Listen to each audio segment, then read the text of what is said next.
Factor the polynomial completely. X squared minus 9x plus 14. We might first try to factor out a greatest common factor, but there is none.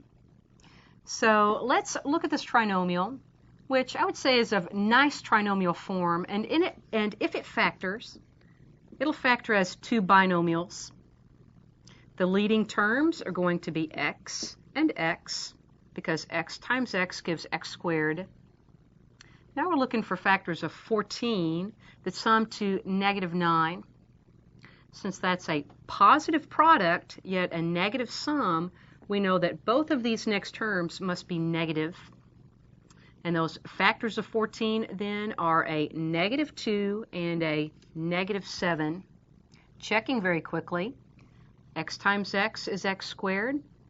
Our outer product, -7x, plus our inner product, -2x, sum to -9x. And lastly, -2 times -7 is 14. Thus, the completely factored form is x minus 2 times x minus 7.